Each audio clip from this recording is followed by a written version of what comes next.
नमस्कार, मैं निशा शर्मा, न्यूज़ 21 के स्पेशल सेगमेंट बयानवीर में आप सभी का स्वागत है। राजनीति में वार पलटवार तो आम है, लेकिन जब जुबानी तीर मर्यादा और आंकड़ों के जाल में उलझ जाए तो सियासत जो है वो गर्मा जाती है। आज हमारे पास 3 बड़े बयान हैं। महुआ मोइत्रा का हमला, राजेंद्र राठौड़ का पलटवार और अमित शाह का सीधा प्रहार। चलिए आइए बयानवीरों की शुरुआत करते हैं और पहले बयान की ओर करेंगे, जहां पर महुआ मोइत्रा ने ईडी और अपमान वाला एक दाव खेला है। यहाँ पर महुआ मोइत्रा ने बयान दिया है कि आपने हर बंगाली को अपराधी घोषित कर दिया। पहले आप हमारी बेइज्जती करते हैं, फिर वंचित करते हैं और फिर क्रिमिनल बनाते हैं और फिर परेशान करते हैं। ईडी ने 6000 केस फाइल किए, 98% विपक्ष पर है और सजा की दर सिर्फ और सिर्फ 0.42% है। आइए पहले महुआ मोइत्रा का ये बयान सुन लेते हैं। Faced with the ironic and ridiculous sight, like they say, अब देखने को क्या बाकी है, जो भी देखने को बाकी का आज दिख गया। The Honorable Home Minister of India is declaring a charge sheet against the people of Bengal, and you've called the BJP, wherever it's in power, and all its leaders, including the Home Minister, has called us Bengalis, all of us sitting in this room. You've called us Bangladeshis, you've called us Rohingyas, you've harassed us and beaten us in every BJP-ruled state. And today you have released a charge sheet that you don't declare the government as criminals, you've declared every Bengali as a criminal. And you do it in 4 steps. First you insult us, then you deprive us, then you criminalize us, and then you harass us. Now, I'm not going to reply to any charge sheet that Mr. Shah puts out because, again, as Bratwada says, we'd like to remind him of his own charge sheet. His own charge sheet runs into so many pages that he's got to put out something to divert attention from it. This is the same Amit Shah who was declared a Taripar, a fugitive by a special court in his own state, who was persona non grata in his own state, who couldn't enter his own state. This is his legal biography, these are his credentials, and he is standing before a camera to declare a charge sheet against Mamata Banerjee. I mean, the audacity, as we say in Bengali, ashportata dakhen, really, ashportata dakhen. He is talking about charge sheets. I know a thing or two about the charge sheets in his ministry, having been subjected to a little of the fun myself in the last 2 years. So the Ministry of Home Affairs reports to him. The Enforcement Directorate reports to him. What is the record of the Enforcement Directorate? Since 2014, the ED has filed nearly 6,000 cases, 98% against opposition leaders. You've convicted 25 people. That is a conviction rate of 0.42%.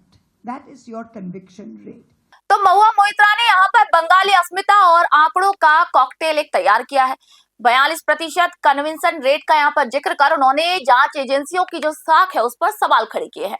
उनका इशारा साफ है, एजेंसियां भ्रष्टाचार मिटाने के लिए नहीं बल्कि विपक्ष को थकाने के लिए इस्तेमाल हो रही हैं। यहाँ पर आंकड़े झूठ नहीं बोल रहे, लेकिन क्या ये आंकड़े भ्रष्टाचार की ढाल बन सकते हैं, ये एक बड़ा सवाल है। चलिए अब दूसरे बयान की रुख करेंगे, जहां पर राजेंद्र राठौड़ ने राहुल गांधी और प्रवासियों पर एक तंज कसा है। राजेंद्र राठौड़ ने बयान दिया कि राहुल गांधी को लोकसभा में बोलने का पूरा मौका दिया गया, लेकिन वो बाहर जाकर शोर मचाते हैं। वहीं खाड़ी देशों में राजस्थान के 8 लाख कामगार हैं जिनकी सुध कांग्रेस ने कभी नहीं ली, जबकि वो सबसे अधिक उन्हीं को वोट देते हैं। पहले राजेंद्र राठौड़ का ये बयान हम सुन लेते हैं, उसके बाद हम जानेंगे कि आखिर इस बयान के पीछे की सच्चाई क्या है। देखिए, राहुल गांधी किस समय क्या बात बोलते हैं, देश ने उन्हें कभी गंभीरता से लिया ही नहीं। आपने इस बार वो मंजर देखा होगा लोकसभा के अंदर, जब तर्कों के आधार पर बार बार उन्हें कहा गया कि आप अपनी बात रखो, शोर शराबा करना और शोर शराबा करके बिना तथ्य के चलती लोकसभा में लोकसभा के बाहर जाकर कहना मुझे बोलने नहीं दिया जा रहा, जिस प्रकार की बात को जनता जानती है। आपने यहाँ विधानसभा में कांग्रेस का रुख भी देखा होगा। ये तो मैं धन्यवाद देना चाहूंगा भजन लाल जी को और संसदीय कार्य मंत्री जी को, जिन्होंने हर संभव कोशिश की कि सरकार अपनी तैयारी के साथ प्रतिपक्ष के प्रश्नों का उत्तर दे। केंद्रीय सरकार ने डीजल और पेट्रोल पर एक्साइज ड्यूटी कम करके इस समस्या के समाधान की ओर किराया किस प्रकार नियंत्रण में रहे, कंपनियां किस प्रकार डीजल और पेट्रोल की आपूर्ति करती रहे, इसके बारे में कदम उठाया है। ये जो किराया बढ़ा है कि भारत में नहीं बढ़ा, राजस्थान में नहीं बढ़ा, दुनिया में लगभग सभी देशों में इसी प्रकार के हालात से गुजर रहे हैं। मुझे अफसोस इस बात का है कि खाड़ी देशों के अंदर राजस्थान के 8 लाख से ज़्यादा लोग अलग अलग कामगार के रूप में दूसरे रूप में गए हैं। राजस्थान की सरकार हेल्पलाइन के जरिए और दूसरे उन सीधा संपर्क स्थापित करने की कोशिश कर रही है। कांग्रेस पार्टी उन लोगों में जिसमें अधिकांश लोग अक़लियत के लोग हैं, उनके बारे में वोट लेने के लिए तो चिंतित रहती है, पर इस समय उनको चिंता नहीं। कांग्रेस के एक नेता ने ये नहीं कहा कि राजस्थान के खाड़ी के देशों में जो लोग हैं, चूंकि वहाँ सब प्रकार के रोजगार ठप हो गए हैं, ये कामगार ज़्यादातर इस मैन्युफैक्चरिंग इंडस्ट्रीज में लगे हुए थे, अलग अलग भवन निर्माण में लगे थे। भवन निर्माण का काम रुक गया, रोजी रोटी का सवाल है, वहाँ कांग्रेस नहीं बोल रही। मैं उन्हीं से पूछना चाहता हूँ वो चुप क्यों हैं, उस वोट बैंक के लिए चुप क्यों हैं जो सर्वाधिक उन्हीं को वोट देते हैं। तो यहाँ पर भाजपा नेता राजेंद्र राठौड़ ने एक तीर से दो शिकार किए हैं। पहला, राहुल गांधी की विक्टिम पॉलिटिक्स पर हमला, और दूसरा, राजस्थान के प्रवासी कार्ड को खेलना।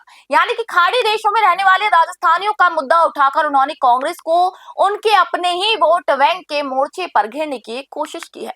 यानी कि सियासत में मुद्दे वो होते हैं जो दिखते नहीं है, मुद्दे वो होते हैं जो वोटों में बदल जाते हैं। चलिए अब तीसरे बयान की ओर करेंगे। यहाँ पर अमित शाह का ममता बनर्जी पर एक विक्टिम कार्ड वाला बड़ा प्रहार हुआ है। यहाँ पर अमित शाह का पहले मैं बयान बताना चाहूंगी आपको। उन्होंने कहा है कि ममता बनर्जी ने हमेशा विक्टिम कार्ड की पॉलिटिक्स खेली है, कभी पैर टूटना, कभी सिर पर पट्टी, कभी बीमारी, और फिर चुनाव आयोग को गालियां देना। लेकिन बंगाल के लोग अब इस जो नाटक है इसको समझ चुके हैं। आइए पहले गृह मंत्री का ये जो बयान है उसको सुन लेते हैं। ममता दीदी ने हमेशा विक्टिम कार्ड का पॉलिटिक्स खेला है। कभी पैर तुड़वा लेती हैं, कभी सिर पर पट्टी बंधवा देती हैं, कभी बीमार हो जाती है, और कभी चुनाव आयोग के सामने बेचारा बनकर चुनाव आयोग को गालियां निकालती। मगर ममता दीदी, मैं आपको बताने आया हूं कि आपकी ये राजनीति को, विक्टिम कार्ड की पॉलिटिक्स को बंगाल की जनता अब बहुत अच्छे तरीके से समझ गई। चुनाव आयोग जैसी संवैधानिक संस्था पर गाली गलौज करना ये बंगाल की संस्कृति को शोभा नहीं दे। तो गृह मंत्री अमित शाह का ये बयान सीधा और निजी हमले जैसा प्रतीत हो रहा है।